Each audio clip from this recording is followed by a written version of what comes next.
Okay, guys, we have a big interview today with some of our favorite vloggers, probably the original travel vloggers, and that is Mark and Jocelyn Wolter from Wolters World. So, welcome, Mark and Jocelyn. Hello. Hi, gals. How are you? Good. Doing Thank you well. so much for coming on here. Yeah, Well, thanks for inviting us. It's nice to be here. We feel very fortunate to have you guys on our channel. So we appreciate it. And I guess if anybody's not familiar with you guys, and we're definitely going to link to your channel somewhere up here, why don't you just give a 15-second overview on the channel, I guess. You can do that. So what we focus on is honest travel advice. So we'll do like the don'ts of going different places, the fun culture shocks you're going to have, things you're going to love and maybe not love so much about going places, so people are better prepared so they can get more out of their visit. So it's not so much us doing crazy things, it's us helping people explore on their own. And so we try to help people out as much as we can. So you can find us on all the social media stuff at Wolters World. And yeah, so. Yeah, we found a lot of your content very helpful. Yes. Yeah, for sure. All right. So I guess, let's just kind of get into what's going on. You guys are in Illinois, which is one of the states that's been a little slower to open up. I know mainly because of Chicago. I think the last I heard they're going to open up in kind of regionally. Is that right? Yeah, we've got 4 regions, and there's like we're divided into thirds, and then that top third is sort of split between Chicagoland and the western part of that top region. So we're in the second one down, and we still have shelter in place through May, and we'll see how things go after that.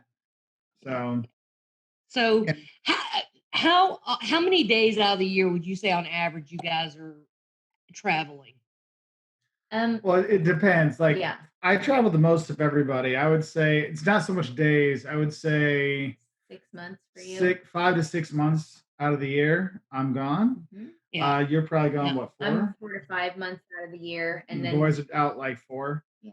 So we're usually traveling quite a bit. So this has been the longest I know this is the longest I've been home in like 5-6 years. At least.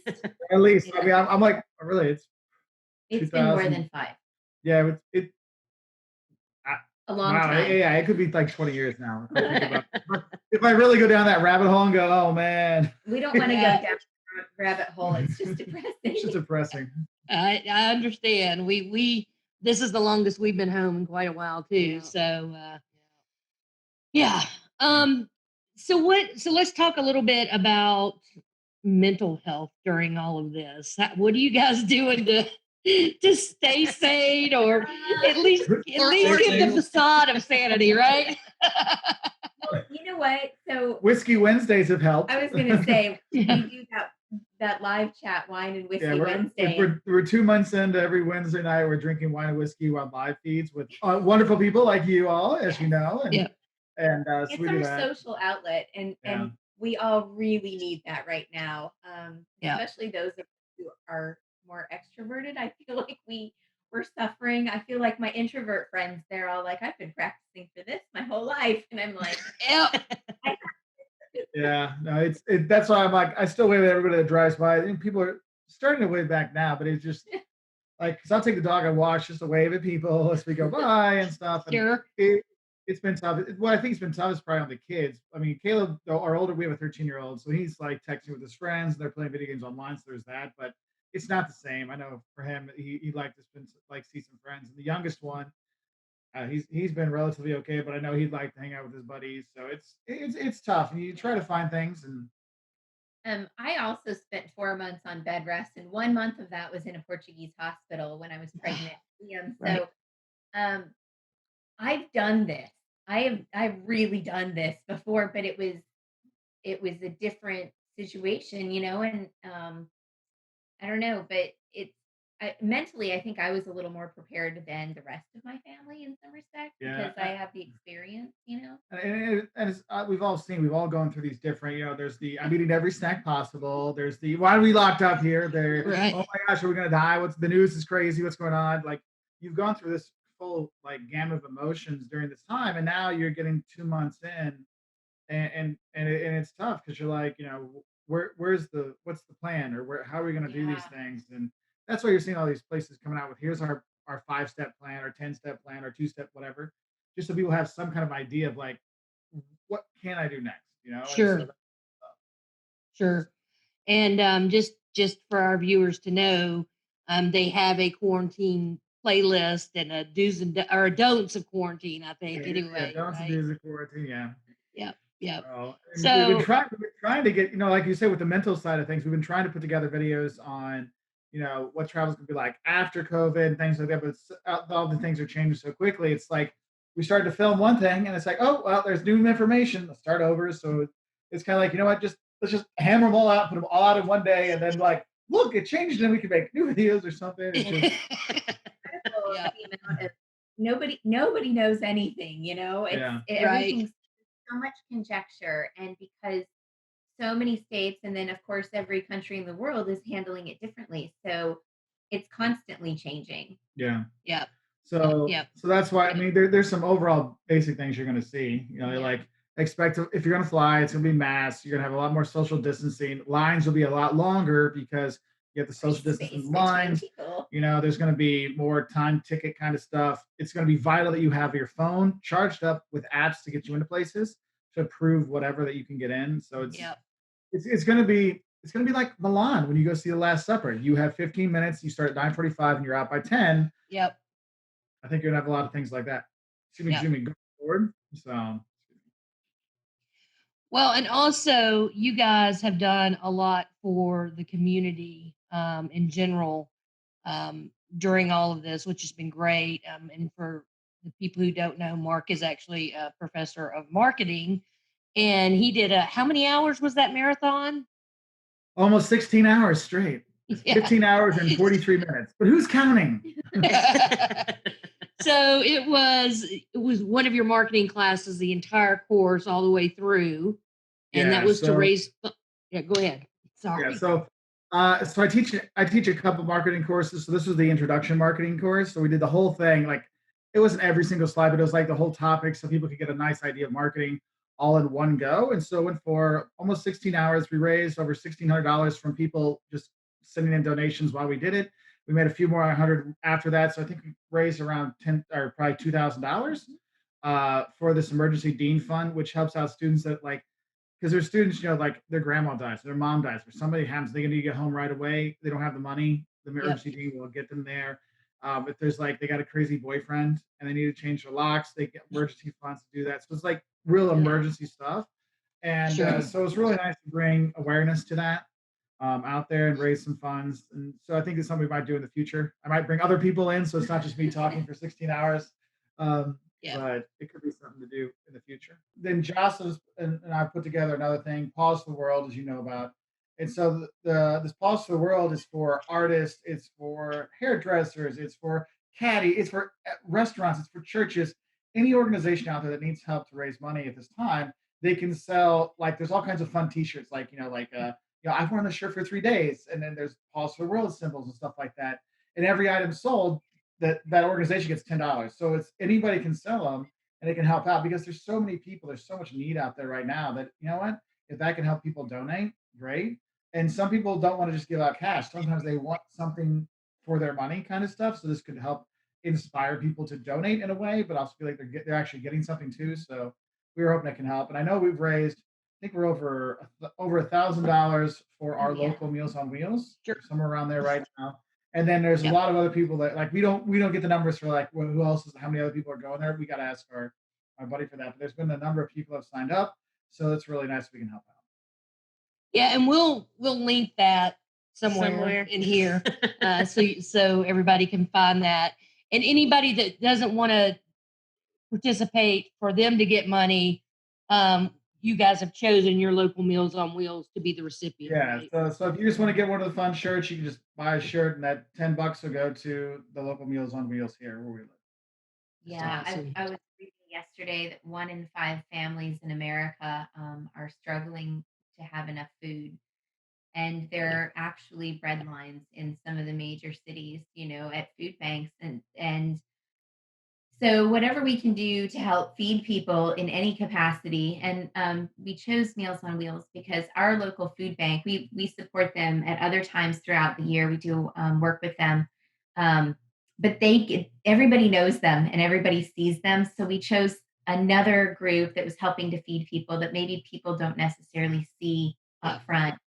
So Tell us this, and I know it changes, but what is your, you know, plan X when restrictions lift? Do you guys have any idea what that's going to look like if you go anywhere this year? So we have, because we travel so much, we have stuff scheduled out for like about a year in advance, typically, sometimes more than that. Some of those things aren't like we don't necessarily have tickets, but it's in the works, right? And Right. this has thrown us for such a loop because we've had to cancel 3 trips. And within one of those trips, we would have been to several other places within that. So all of that is getting pushed somewhere else Right. for right now. And we're not really sure what the next thing is, but we're thinking because particularly in Illinois, our restrictions are different than a lot of other places. We're hoping that we'll be able to take a good road trip and maybe like in this area, like we're talking about going to the UP of Michigan and Right. hopefully meeting up with some other friends. Yeah. Um, Yep. so we're kind of looking at exploring this area because we've done those big long road trips and our family loves them. We did a 6,000 mile, was it 6 or 5? 5,000. 5,000 mile road trip when the kids were younger, and it was great. And so we're kind of ready to do that again. Yep. So that's probably going to be the first thing we end up doing. And then we still have not canceled any tickets for this fall. Yep. So Yep. I was supposed to have a girls' trip through England, and that right now I've still got the tickets, and I'm just gonna wait and see what happens. We're waiting until Yeah. the last minute or until they cancel on us to Sure. figure out what we're gonna do. Yeah. Yeah. Sure. So and yeah. So whatever comes first, whatever we can do. That's it. And then you'll usually travel over the holidays as well, right? Yeah, we travel all the time, like Yeah, whenever we yeah. can. So and then because then once the school year starts again, the kids will be back in school, so that'll cut it that in. It'll be much more of a no. You need to be in class, like Yeah. if the schools are open, it's like we want them to have some interaction with normalcy. other people again. Yeah. So Sure. All right. And I think our final. Yeah, our final is, if you can do it, our final is your top travel Top 3 to 5 5. travel experiences. Could be food, place, people, anything. let's see. Kids' reactions. I don't know. Well, I think for experience is when Liam got his hand smashed in a door in China, and we thought he was going to lose his fingers, and so Oh we my had gosh. to hunt around Beijing for a hospital for him, and 3 hospitals. And I was at work. I was teaching at China at the time, and I get a call from her. It's like she's yelling it, but Liam is she's yelling, and Liam is screaming over the top. I'm like, oh my god. And you get the phone, but your heart drops. Linda, Right. I was a little older, but you remember those days. We're like, oh, why are they calling me? And like, I'm in the middle of this meeting. I'm like, I grab my TA. I'm like, we got to go. And we run back to the hotel. And we go. And lucky my TA had family that was in Beijing. Like, oh, well, if it's the hand, let's go to the bone hospital. So we get in a taxi. We go to the bone hospital. We're in there. It looks like a mass unit. It's just people everywhere, all kinds of stuff. And it was just crazy. And then we finally get in. They're like, oh, no, we don't see children. You have to go to the children's hospital. Go across Beijing. I know it's like his hand's just, as we get to the public children's hospital. And I mean, there's they go through 10,000 people a day? They serve 10 to 12,000 children a day. And that was 6 years ago. So I'm sure the numbers are higher than that now. And so we finally get to the stuff. I mean, it's one of those things like you'll walk up the 5 flights because the wait for the elevators are so long and there's so many people. And so we finally get there. I mean, when he was going to get an X-ray, this guy just like he was trying to take the X-ray with no film. He wanted to put Liam under to do the X-ray. We're like, no, we're done. No, this is like is you're not insane. gonna put my 2-year-old And so, son under and so there was a anesthesia for an X-ray. so there was a private hospital next door. And I'm like, I don't care what the price is, we'll go in. And so we had to buy a membership for Liam to go to the hospital. It's like $300. Oh my And gosh. that's your membership. It's like your membership, and your first visit's free. You know, Right. like, okay. And so we took him in there. We got a doctor, got X-ray. He's like, he'll be fine. He's got that. What was funny is the doctor took a picture with him, and one of our Chinese videos, I put a picture of him with Liam. All this. It's a little fuzzy because Liam was like shaking his hand, but it was funny because that guy, his like best friend, is one of our fans. Oh And so, wow. my friend was the doctor in Beijing, and so it turned out his hand was okay. Luckily, because he was so little and stuff, so it didn't get bad. But it wasn't like where the door like closed; it was in the hinge of the door. It was one of those gosh. ones. Yeah, I was just like, and it's one of those times like I told you this would happen. You don't play with these doors. You're like, I was like, now because like it doesn't really happen. Like, no, it does, and it did. Oh my gosh. So that for me, that was an experience. I mean, you didn't say it had to be good or bad. It was definitely an experience. That's right. That's right. So for me personally, the biggest one for me was when my dad took me to Greece. After college, that was my gift, and we spent a month there. And my dad's side is Greek, and the first time I saw the Acropolis, because I had waited all of my life to see that, and we're flying into Athens, and there's this little old yaya next to me, and I'm practically in her lap, and I'm sobbing. And she's just sitting there, just patting me and whispering sweet nothings, as I do. That was it. But with the kids, one of my favorite stories, I mean, it was just all of Caleb's life, he had just had this obsession with the Mona Lisa. And so we finally got to the Louvre, and No, he was small. his first time was there was Liam was a baby. When Liam learned to walk was the first time he was in Paris. We went there before that without Caleb, but Liam was the baby. So I'm really bad at timelines. Yeah. All I know is that my child was small, and so we go in, and he's just like, he's so excited, and we walk in, and I'm like, come on, and he's little, so he can't see anything but people's butts, right? Like that's the height. And so we get up there, and we pick him up and show him, and he's like like the rest of us, right? Yeah. Yes, and to just a child's face, like adults, like, oh, and they try to smile, and it fell a mile. It was hilarious. It was so funny. And then I was like, but just wait. And we turned around to see Marriage at Cana. Yeah, the wedding at Cana. And he was like, wow. And it was like you saw this kid go up and down, up again. Yeah, and didn't he say he's like, this is the real painting? Because he was very adamant that Mona Lisa was a letdown, but he's like, this is what people should really go for. Yeah. He was like, this is the painting you should be in here to see. Like, this is amazing. And it is. Yeah. It's like 12 feet tall and 50 feet wide. More than 12 feet. Yeah, it's massive. It's massive. So that's one of my favorite moments of traveling with the kids. Yeah. Yeah. Let's see, what's another good one? I think for me, one of the things I've really enjoyed, when I took my aunt and uncle around, my parents and my aunt and uncle, this is a long time ago. I took them like a Germany trip, and like we did a Germany thing, so I was living there at the time. And my my aunt had never left the country before.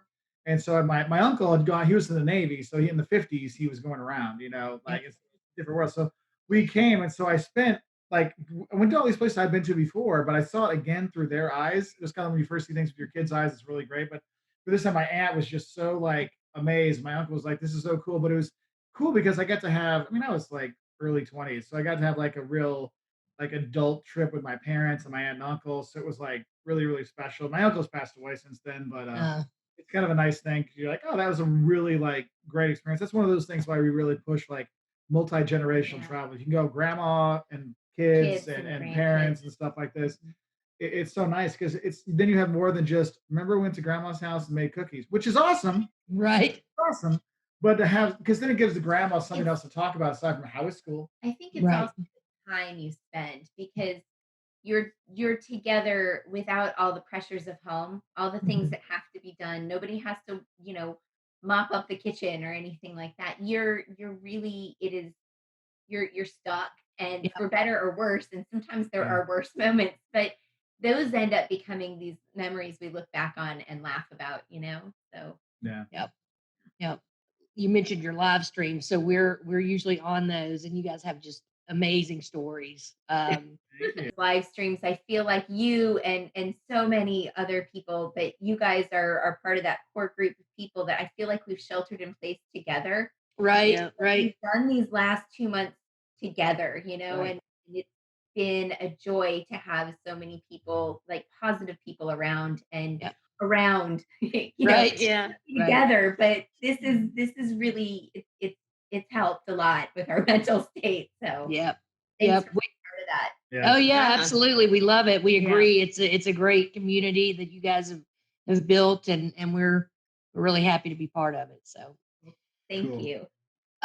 yeah, so I think that probably wraps it up. Like we said, we will definitely make sure and link to Pause for the World and obviously the Wolters World channel. And we didn't mention this, but the marketing stuff that Mark did is on his Professor Wolters channel. So we'll have a link to that. And we appreciate you guys being Yes, on thank so you. much. Well, And thank you for asking having us. us. That sure, was really nice. I'm glad you reached out. That was awesome. Yeah.